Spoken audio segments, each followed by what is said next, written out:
La Navidad más fría. Tengo 85 años y he vivido muchas Navidades, algunas alegres, otras melancólicas, pero ninguna como aquella de diciembre del año pasado. Mis manos temblorosas aún recuerdan el frío que sentí esa noche, no el del invierno que golpeaba las ventanas, sino el que nació en mi pecho, cuando encontré a mi María temblando en la cocina.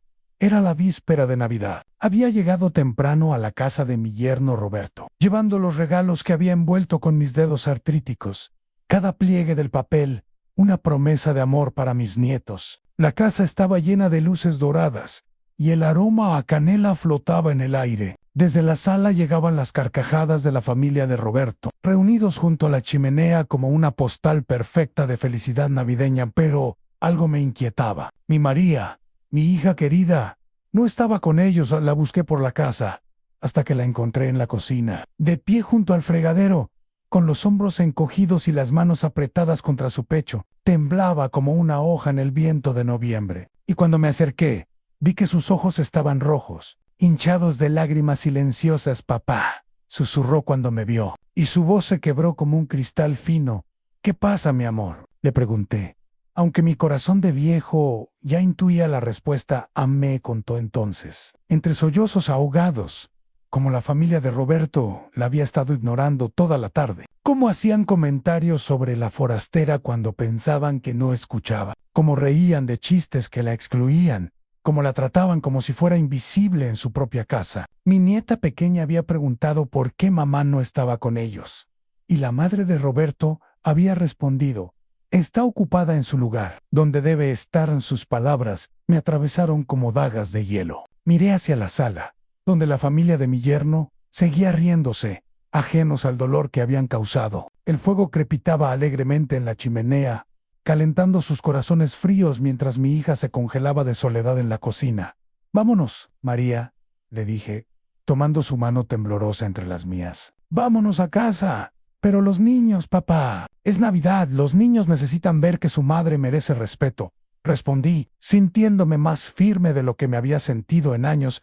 Recogimos nuestros abrigos en silencio. Roberto apareció entonces, fingiendo sorpresa, preguntando por qué nos íbamos tan temprano. No la dije nada. A mis 85 años he aprendido que hay silencios que hablan más fuerte que las palabras. En esa noche, María y yo cenamos solos en mi pequeña cocina. Compartimos un pan dulce que había comprado en la panadería del barrio y nos contamos historias de Navidades pasadas, cuando su madre aún vivía y nuestra casa se llenaba de risas verdaderas. Sus temblores cesaron poco a poco, reemplazados por sonrisas tímidas y abrazos que sabían a perdón y a amor incondicional.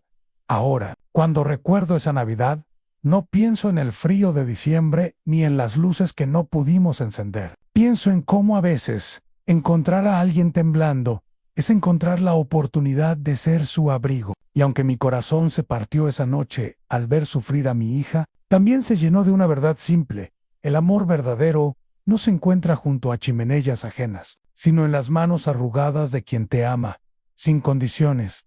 A María se divorció en primavera. Ahora vive conmigo. Y nuestras Navidades son más pequeñas pero infinitamente más cálidas. A los meses que siguieron no fueron fáciles. Roberto luchó por la custodia de los niños, y su familia testificó en su contra, pintándola como una madre inestable. Yo, con mis piernas débiles y mi bastón, acompañé a mi hija a cada audiencia, sentándome en esas sillas duras de madera, mientras veía cómo intentaban destruir a la mujer que había criado con tanto amor en una tarde de abril. Mientras María lloraba sobre los papeles del divorcio esparcidos en mi mesa de cocina, me senté a su lado y le tomé las manos. Tenían las mismas líneas que las de su madre, las mismas venas que palpitaban con vida y dolor a la vez. ¿Sabes qué me enseñó tu madre antes de morir?, le pregunté. Ella negó con la cabeza, limpiándose las lágrimas con el dorso de la mano. Me dijo que los árboles más fuertes no crecen en jardines protegidos, sino en terrenos difíciles, donde el viento los sacude, pero las raíces se hacen profundas. Pasaron las estaciones. María encontró trabajo en una oficina pequeña donde la trataban con respeto. Los niños venían a visitarnos los fines de semana. ¡Guay! Poco a poco, nuestra casa se fue llenando de sus risas nuevamente. Yo les enseñé a jugar ajedrez en las tardes lluviosas, y ellos me enseñaron a usar esa computadora que María había comprado pero las noches seguían siendo largas para mí, Anne. A veces despertaba y escuchaba a María llorar en su cuarto, ese llanto silencioso que solo una madre puede entender cuando extraña a sus hijos. Me levantaba entonces, arrastrando mis pies descalzos por el pasillo frío, y me quedaba parado frente a su puerta, deseando poder absorber su dolor como una esponja vieja. El invierno regresó, y con él, otra Navidad. Esta vez, no hubo invitaciones de Roberto. Los niños pasarían la víspera con su padre, y María y yo estaríamos solos otra vez. La vi decorar nuestro pequeño árbol artificial con una sonrisa forzada, colgando los adornos que habíamos salvado de su matrimonio roto. ¿Estás bien, papá?, me preguntó esa mañana, cuando me encontró mirando por la ventana hacia la casa vacía de los vecinos. Estoy pensando, le respondí. ¿En qué? En que tengo 86 años.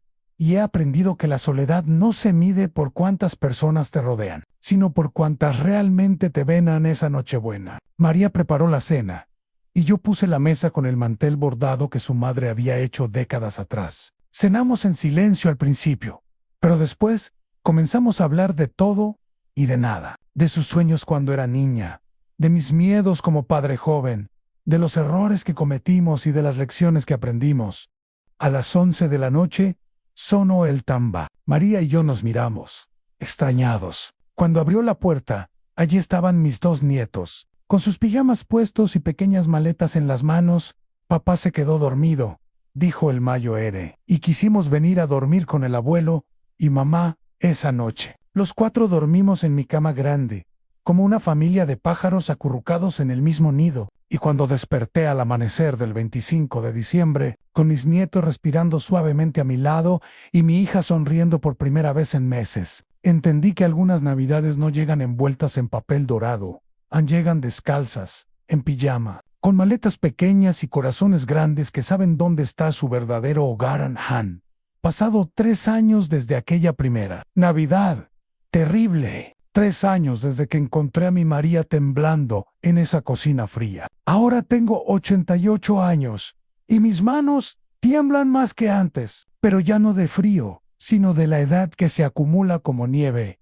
En mis huesos María se casó el mes pasado, con un hombre bueno llamado Carlos, un viudo con corazón de padre que abraza a mis nietos como si fueran suyos desde siempre. La vi caminar hacia el altar con ese vestido sencillo color marfil, y por un momento volví a ver a la niña de 5 años que solía bailar descalza en nuestra cocina, mientras su madre preparaba el desayuno. Los niños ya no vienen solo los fines de semana. Roberto, quizás cansado de la batalla, o quizás finalmente entendiendo que el amor no se conquista con tribunales, accedió a que vivieran con su madre. Ahora mi casa suena diferente, hay pasos corriendo por las escaleras, discusiones sobre videojuegos, y esa música extraña que escuchan los jóvenes de ahora, pero yo me estoy cansando. Algunas mañanas me cuesta levantarme, y el doctor habla de cosas que prefiero no repetir. María lo sabe, aunque fingimos ambos que no es cierto. Me cuida como yo la cuidé a ella,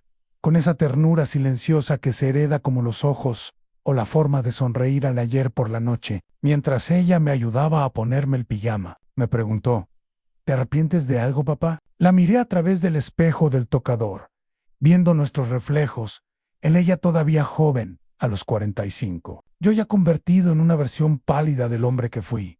Me arrepiento de no haber llegado más temprano a aquella Navidad, le dije. Me arrepiento de haberte dejado temblar sola, aunque fuera por unos minutos.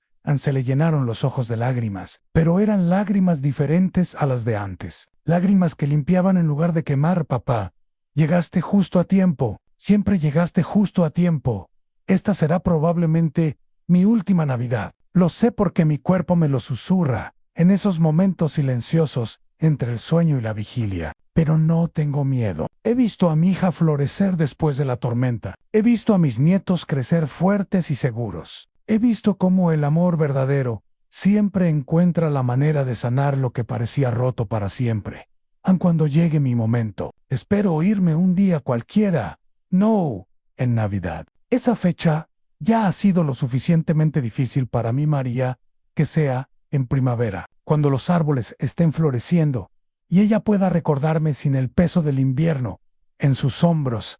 Si existe algo después de esto, si hay un lugar donde los padres podemos seguir cuidando a nuestros hijos desde la distancia, allí estaré, vigilando que nunca más tiemble de frío, que nunca más se sienta sola en una cocina ajena, que siempre sepa que hay alguien dispuesto a llevársela a casa cuando el mundo se vuelva demasiado cruel, porque eso es lo que hacemos los padres. Llegamos cuando nos necesitan. Aunque tengamos 88 años y las piernas nos fallen, llegamos con nuestros abrigos viejos y nuestros corazones cansados, pero lo hagamos. Why en el final? Eso es lo único que importa, que cuando alguien a quien amas está temblando, tú estés ahí para abrigarlo, en fin.